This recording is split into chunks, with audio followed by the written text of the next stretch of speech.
You are welcome in your English channel CM English Mentor. In this video, I am going to tell you some important rules of conjunctions part second. Some important rules of conjunction.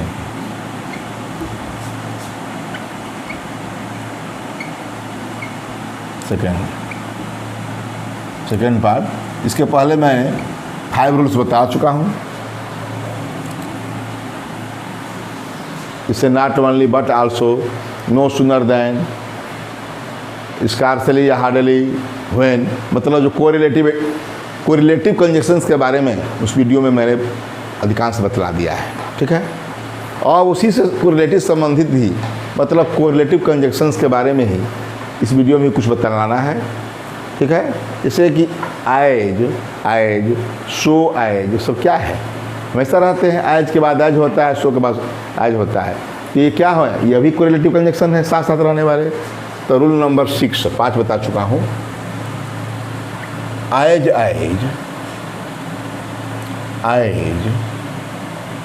आएज का प्रयोग थोड़ा हिंदी में बता दूँ।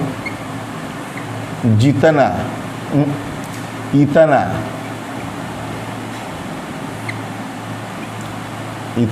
जितना, मतलब शुरू में रहेगा इतना, इसी आयज का, और बाद वाला जितना, ठीक है। शुरू में इसका उतना भी कह सकते हैं, आप बाद में रहेगा जितना। के अर्थ में याद रहिए, के अर्थ में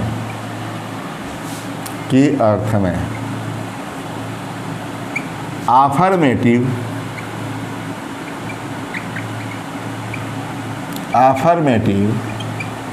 एवं निगेटिव सेंटेंसेज में होता है,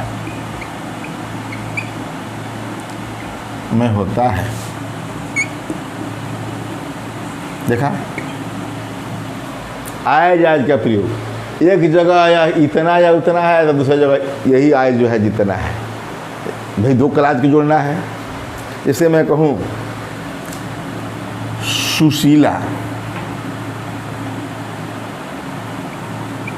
Sushila is as intelligent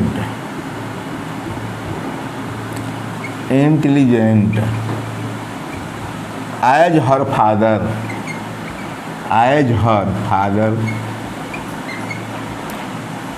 used to say, देखा। सुशीला इतना बुद्धिमान है जितना उसके पिताजी कहा करते थे, ठीक है। यहाँ आज का अर्थ इतना लिया। सुशीला इतना बुद्धिमान है एज हर फादर, देखा। यहाँ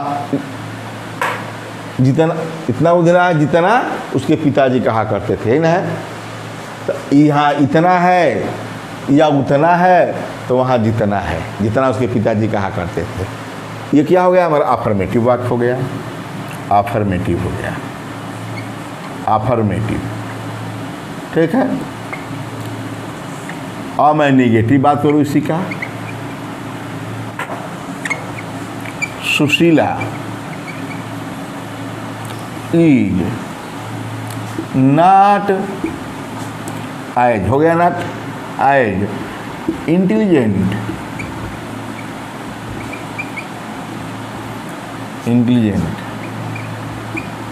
as her father used to say. अब देखिए आप, Sushila is not as intelligent, Sushila उतना बुद्धिमान नहीं है जितना उसके पिताजी कहा करते थे, देखा। और अफर्मेटिव में है तो क्या कह रहे हैं, सुशीला इतना बुद्धिमान है जितना उनके पिताजी कहा करते थे। दूसरे में मैं क्या कह रहा हूँ, सुशीला इज नॉट लगा निगेटिव सेंटेंस। सुशीला उतना बुद्धिमान नहीं है, याद रहे, निगेटिव है तो मैं उस हिंदी में देखिए उतना बुद्धिमान नहीं है जितना उसका पिताजी कहा करते थे। ठीक है, और मैं ये हो गया एज का प्रयोग। अब रूल नंबर 7 इसी को कर दो, सो एज का प्रयोग। तो सो एज का प्रयोग भी सेम इसी अर्थ में इतना या उतना, इतना उतना या जितना के अर्थ में ही होगा, किंतु यह अफर्मेटिव निगेटिव में था एज का प्रयोग, तो यह केवल निगेटिव में होगा। सो एज का प्रयोग इतना या उतना के आगे जितना के अर्थ में निगेटिव सेंटेंसेज में होता है।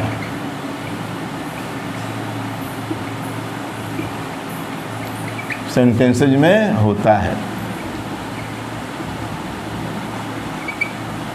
ठीक है। सुआज रहता है तो नेगेटिव होता है। इससे प्राय हम जानते हैं कि एज है तो हमेशा खाली केवल अफर्मेटिव है। याद रहे, एज है तो वह अफर्मेटिव भी है और नेगेटिव भी है। केवल सो एज है तो वह केवल नेगेटिव में होगा, याद रखिएगा। ठीक है, जैसे मैं कहूँ she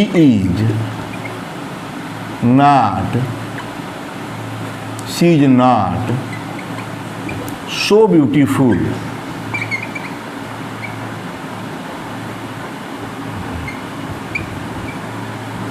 she is not so beautiful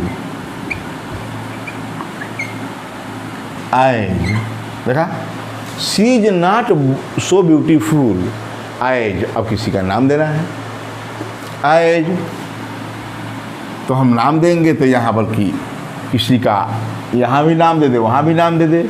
जैसे मैं कहूँ रंजीता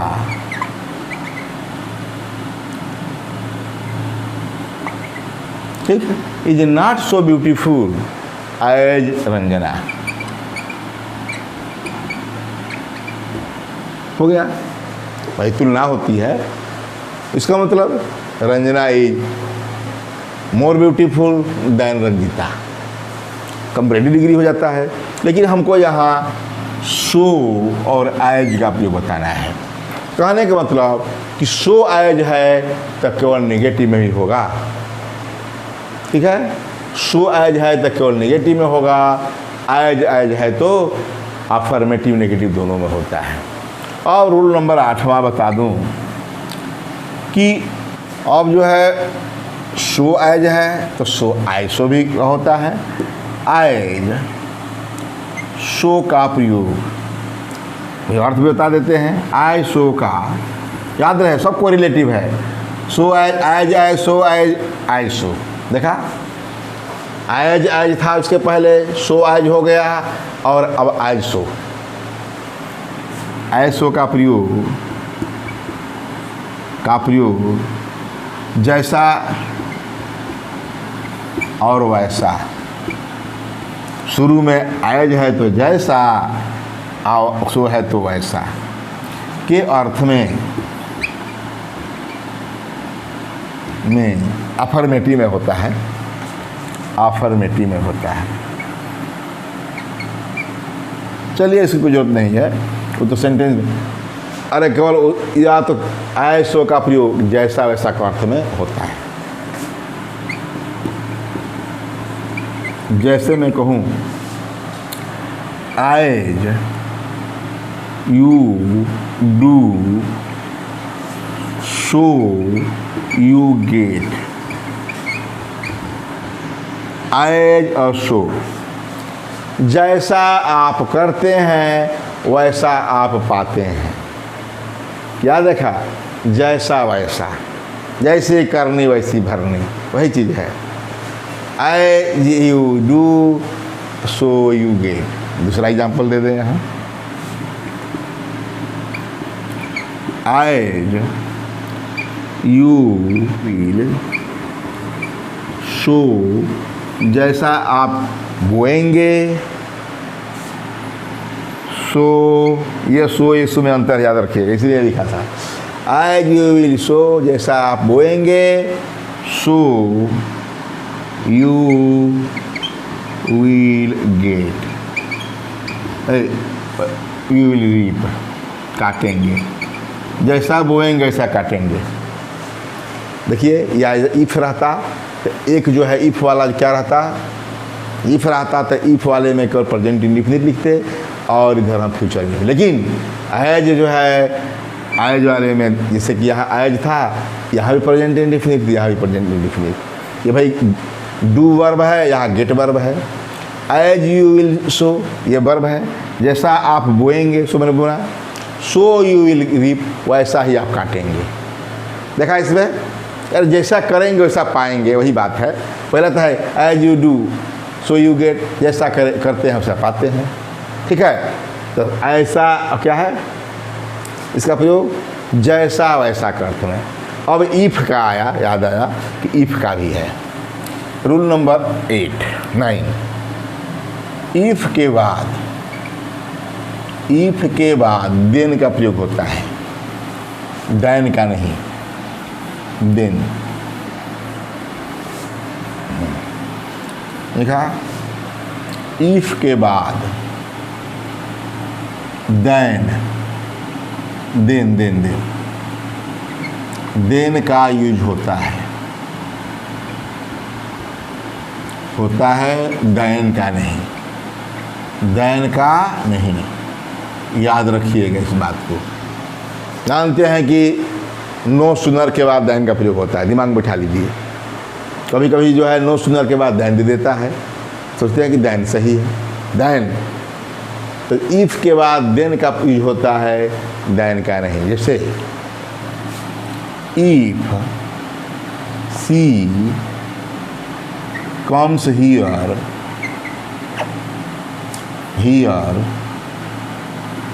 कामा देन, देखा कामा भी लगा, देन भी लगा। If she comes here then I shall teach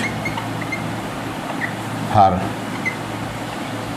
देखा, इफ सी कम्स हियर, इसका इफ का अर्थ है यहाँ आई शैल टीच हर, मैं पढ़ाऊँगा। तो याद रखिए इसका भी अर्थ होगा, क्या होगा, यदि वह यहाँ आएगी, आती है नहीं, यदि वह यहाँ आएगी तब मैं, यहाँ दिन का अर्थ तब होगा, तब मैं उसे पढ़ाऊँगा। दिन का अर्थ क्या है, तब या तो तब, दिन में तब होता ही है, टाइम के लिए है। If she comes here then I shall teach her, तब मैं उसे पढ़ाऊँगा। बात कर दूँ, खास बात, देन का प्रयोग होता बहुत कम है। देन के स्थान पर केवल कामा का भी यूज होता है, केवल कामा, ठीक है, का यूज होता है, ठीक। देन के स्थान पर केवल कामा का यूज होता है। यहाँ पर कर दे, इसी को लिख दे, यहाँ इज लिख दिया, इफ शी कम्स हियर, कामा, देखा देर को हो सकता नहीं, कोई कामा से ही, आई शैल टीच हर, हो गया। देन का कोई जरूरत नहीं, ऐसे जनरली दिन लगता नहीं है, लेकिन इफ के बाद हम देन का बात है तो देने का प्रयोग करेंगे, दैन का नहीं, ठीक है। और रूल नंबर 10, शो दैट का प्रयोग इतना,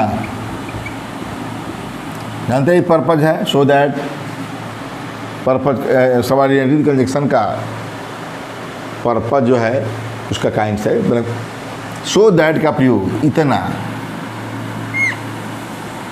कि, अरे शो मतलब इतना और दैट का की के अर्थ में आफर्मेटिव, हाँ, आफर्मेटिव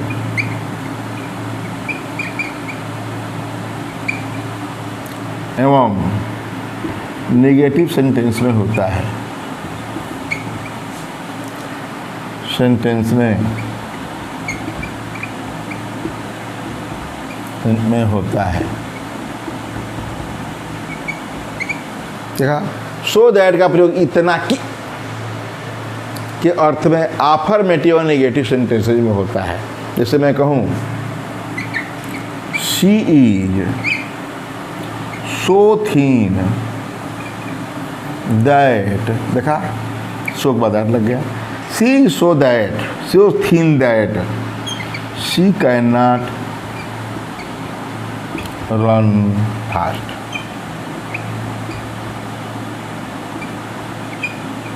फास्ट, ये क्या हो गया? निगेटिव हो गया। जब कैन नॉट आ गया तो हो गया निगेटिव।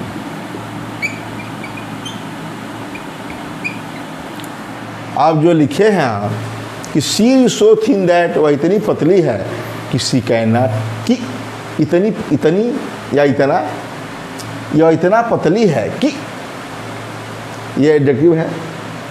वह इतनी पतली है कि she can not run fast, वह तेज नहीं दौड़ सकती, निगेटिव। इसका दूसरा रूप है, बता दूं, या एज और सो को हम हटा दें, मतलब सो और दैट को हटा दें तो क्या होगा? इसको रिमूव कर दें तो शी इज टू थिन, और कैन को भी हटा दें, कैन नॉट को, कैन नॉट तो क्या होगा? शी कैन नॉट को हटा दें तो क्या होगा? She so thin to run fast. देखा, यही एडवर्ब टी डबल ओ का यहाँ लगा दिया गया, रिमूव कर देंगे तो यही रूप होगा। सी इज टू का प्रयोग बता चुका हूँ, तो she is too thin to run fast. इसी बात को मैंने सी सो थिन दैट, सो भी लिखा और दैट भी लिखा, और नेगेटिव में मैं कर दिया।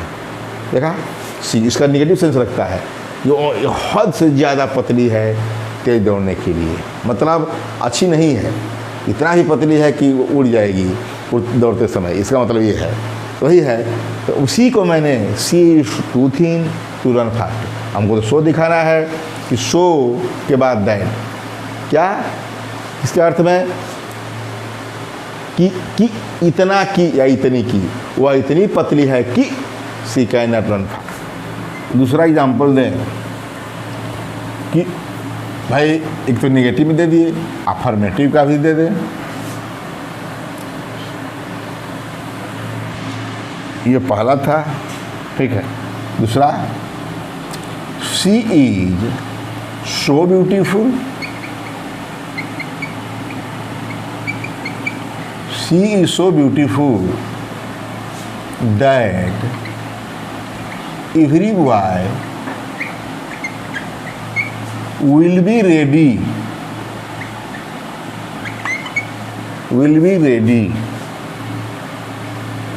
to marry her। देखा, ये अफर्मेटिव पूरा हो गया। वो निगेटिव था, ये क्या था? निगेटिव, ठीक है। और ये अफर्मेटिव बना दिया, ठीक है। क्या? She so beautiful, so adjective beautiful, और दैट वह इतना सुंदर है कि, वह इतना सुंदर है कि एवरी बॉय विल बी, प्रत्येक लड़का विल बी रेडी, देखिए रीड लिखा गया, विल बी रेडी तैयार होगा, टू मैरी हर, इन्फिनेटिव का प्रयोग किया, टू मैरी, उसे शादी करने के लिए तैयार होगा, ठीक है। तो कहने का मतलब she is so beautiful that, तो सो के साथ ब्यूटीफुल, यहाँ निगेटिव नहीं है, यहाँ कैन नॉट लिख दिया तो निगेटिव हो गया। तो कहने का मतलब कि सो और उसके बाद बीच में एडजेक्टिव जो भी है, उसके बाद दैट का जो यूज होता है वह निगेटिव और अफर्मेटिव दोनों के लिए होता है। अब एक बता दूँ, ये रूल नंबर 11,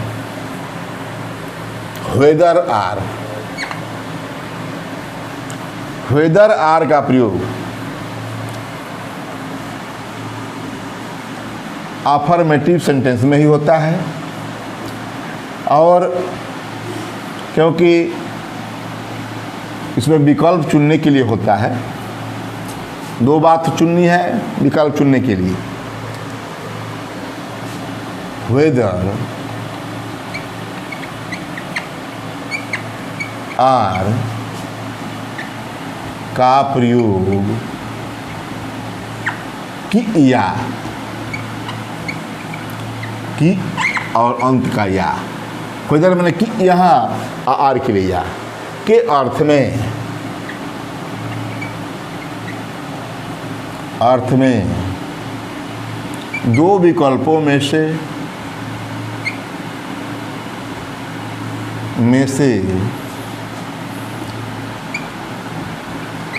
एक को,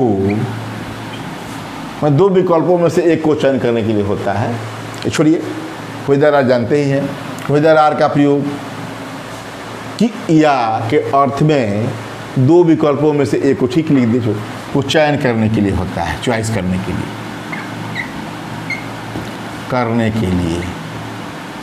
चॉइस करने के भाव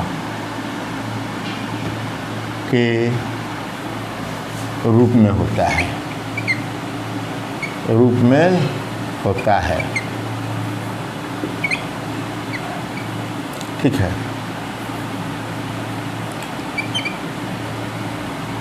जैसे मैं कहूँ I don't know, I do not know, weather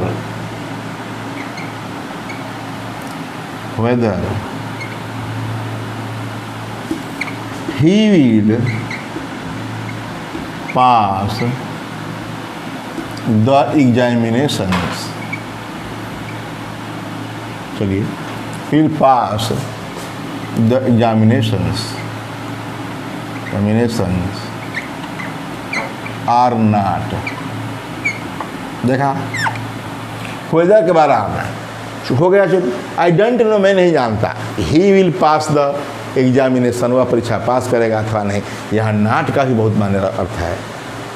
मैं एडवर्ब में नाट का प्रयोग बता चुका हूँ। नाट का अर्थ क्या है कि आई डोंट नो, मैं नहीं जानता, वेदर, भाई एक विकल्प चुनना है, एक विकल्प चॉइस करने के लिए हमारा वेदर आर का होता है।